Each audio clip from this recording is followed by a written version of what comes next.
hoje estamos voltando para o final do século XX, então sente-se enquanto vamos para o Japão. Masumi Hayashi nasceu em 22 de julho de 1961. Ela era uma senhora bastante reservada e casou-se com um homem mais velho, já divorciado, chamado Kenji, e juntos o casal teve 4 filhos. Em meados dos anos 90, a família se mudou para o distrito de Sanobe, na cidade de Wakayama, que fica a cerca de 550 quilômetros a oeste de Tóquio. Em inglês, Sanobe significa lote de jardim e por muitos anos foi uma pequena aldeia agrícola situada entre campos de arroz. Mas no final dos anos 80, a aldeia começou a se desenvolver conforme os agricultores vendiam parte de suas terras para construtoras que erguiam novas casas maiores para os trabalhadores de Wakayama. Misumi e Kenji tinham uma casa relativamente grande, que era uma das maiores do bairro, e tinha um jardim paisagístico bem cuidado. Mas desde que chegaram à área, a família não tentou se integrar à comunidade local.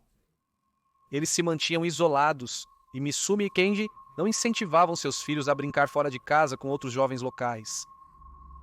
Em vez disso, a família parecia socializar apenas com seus amigos de fora da área.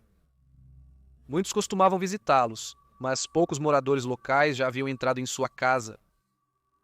Dizia-se que Kenji era impaciente e Masumi era conhecida por ser insociável e pouco amigável. Vista de fora, a família parecia rica, mas os moradores locais não conseguiam descobrir a origem da sua fortuna. Misumi aparentemente trabalhava como vendedora de seguros e Kenji não trabalhava, mas era sabido que ele havia trabalhado por conta própria em seu negócio de exterminação de cupins. A família era meio que um mistério para os moradores locais. Como muitas comunidades japonesas todo verão, as pessoas locais organizavam um festival conhecido como Matsuri. Este evento de verão reúne as pessoas para desfrutar de comida, música, dança, jogos e atividades para toda a família. Poderia ser comparado a uma feira de verão britânica. Era 1998 e o Matsuri do distrito de Tsunobe estava sendo organizado. O evento já acontecia há vários anos e o organizador e presidente do comitê do festival era um entusiasmado residente de 64 anos chamado Takatoshi Taninaka. Ele era apoiado por seu vice-presidente Tanaki Tanaka, de 53 anos, e um comitê de organização muito experiente. Os organizadores tinham todas as preparações em mãos bem antes do festival. Eles enviaram convites para todas as casas locais, e esses convites também continham cupons para comida e bebida, bem como informações como a data, hora e local do evento. Eles até produziram um mapa indicando a localização de cada barraca. Além de incentivar a participação dos moradores locais, esses eventos populares atraíam pessoas das áreas circundantes para desfrutar de um dia da comunidade repleto de diversão. A Associação de Mulheres Locais se voluntariou para preparar a comida para o festival. Com base no que foi popular nos anos anteriores, fizeram uma lista dos pratos necessários para um dia de sucesso. Comidas como yakitori, takoyaki e tonkatsu, bem como curry japonês, estavam todos no cardápio. O comitê organizador ficou muito feliz com o desenrolar dos preparativos para o festival e, com tudo em seu lugar, o dia do Matsuri chegou. Era sábado, 25 de julho de 1998. A comida havia sido preparada e era muito popular, mas o prato mais popular era o curries. Foi servido de uma grande panela e as pessoas não apenas comiam no festival, algumas levavam em recipientes para consumir depois. Todos estavam felizes com o sucesso do evento. Isso logo parou quando os participantes começaram a se sentir mal. Muitos estavam passando mal e o presidente do comitê, Sr. Taninaka, foi encontrado por sua esposa em casa com a mão no coração. Um médico local diagnosticou intoxicação alimentar, mas muitos que comeram no festival tinham dores semelhantes, graves o suficiente para serem levados ao hospital local. Na manhã de domingo, 26 de julho de 1998, foi relatado que 63 pessoas haviam sido hospitalizadas e 4 morreram. Foi anunciado que as 4 vítimas eram o organizador do evento, seu vice e 2 crianças locais, uma menina de 16 anos e um menino de 10 anos. Logo a notícia se espalhou por todo o Japão e a imprensa se referiu aos terríveis eventos como os envenenamentos de Wakayama. O distrito de Sonobe parecia um lugar muito improvável para que um crime tão horrível acontecesse, e a imprensa começou a perguntar se havia algo sombrio escondido sob a superfície deste lugar pitoresco e tranquilo. A polícia investigou o incidente, começando pelo hospital para descobrir a causa da intoxicação alimentar. A equipe médica identificou o cianeto como o agente causador do envenenamento, então a polícia começou a juntar as informações em torno do crime. Mas uma semana depois, especialistas médicos informaram à polícia que o veneno real usado era arsênico em pó, que eles acreditavam ter sido deliberadamente polvilhado na panela de curry. Nesse momento, o distrito de Sonobe e, de fato, o Japão estava em estado de choque. O crime agora era um homicídio. Policiais e jornalistas lotaram a área. A investigação inicial foi lenta e atraiu críticas da imprensa japonesa e dos moradores locais.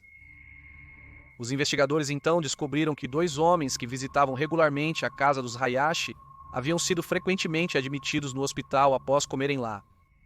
Exames médicos revelaram que os 2 homens tinham vestígios de arsênico nos cabelos. Também se descobriu que um deles tinha sido segurado por Misumi contra doenças, e ela supostamente havia recebido 6 milhões de ienes em benefícios de seguro devido à sua doença.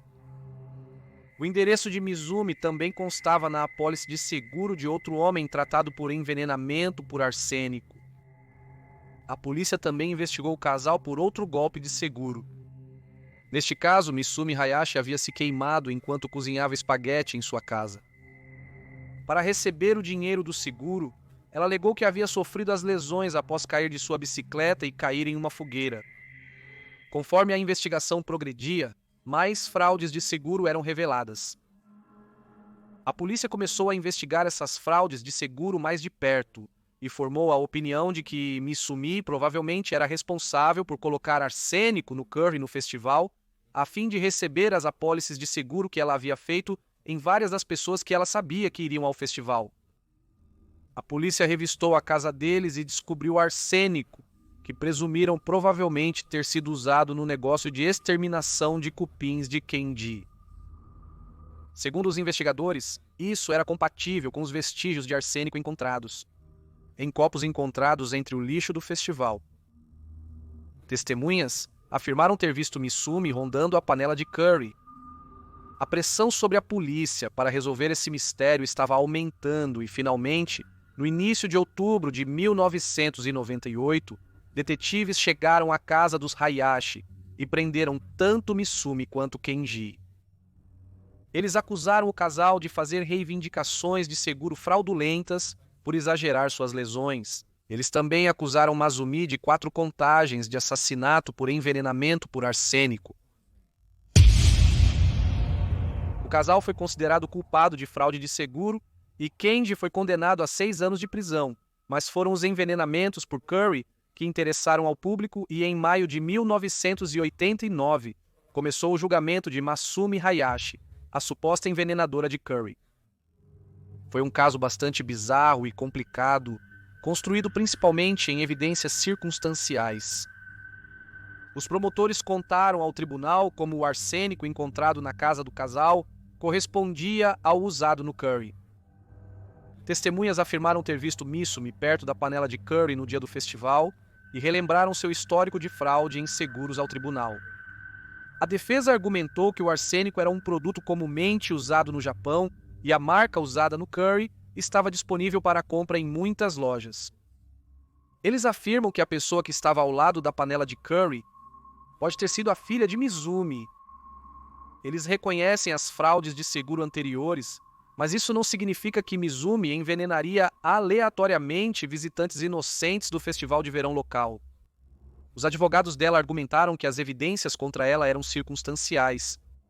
A presença dela no festival não prova nada, já que milhares de pessoas compareceram, Os vestígios de veneno em seu cabelo poderiam ter sido transportados pelo vapor do curry depois que alguém o envenenou.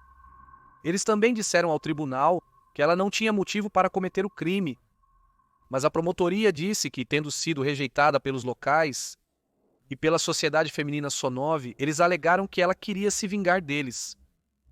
A promotoria também disse que acreditava que Mizumi talvez pensasse que o arsênico apenas deixaria as pessoas doentes e não entendia completamente quais seriam as consequências de suas ações. O país foi tomado pelo caso e o julgamento durou 3 anos. Em dezembro de 2002, o Tribunal Distrital de Wakayama considerou Misumi Hayashi culpada de assassinato no caso do envenenamento por curry e a condenou à morte.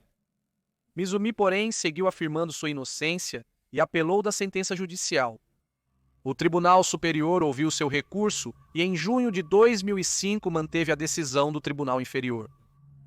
Os advogados de defesa recorreram ao Supremo Tribunal japonês.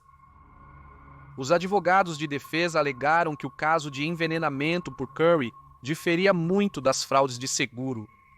Eles disseram que não havia um motivo e não havia testemunhas que disseram ter visto ela tocar nas panelas de curry, mas muitas testemunhas viram outras pessoas ao redor do curry que teriam tido uma fácil oportunidade de misturá-lo com arsênico. Eles argumentaram que a pena de morte não deveria ser a punição neste caso, pois não havia evidências concretas. Em 21 de abril de 2009, quase 11 anos desde que o crime ocorreu, a Suprema Corte japonesa manteve a pena de morte e rejeitou o recurso apresentado pelo réu Masumi Hayashi.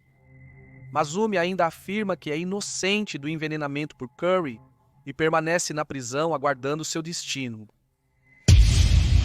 Olá a todos e muito obrigado por ouvirem. Recebi muitos pedidos recentemente para narrar um caso mais moderno, então eu realmente apreciaria seus comentários e feedback e nos veremos no próximo caso breve.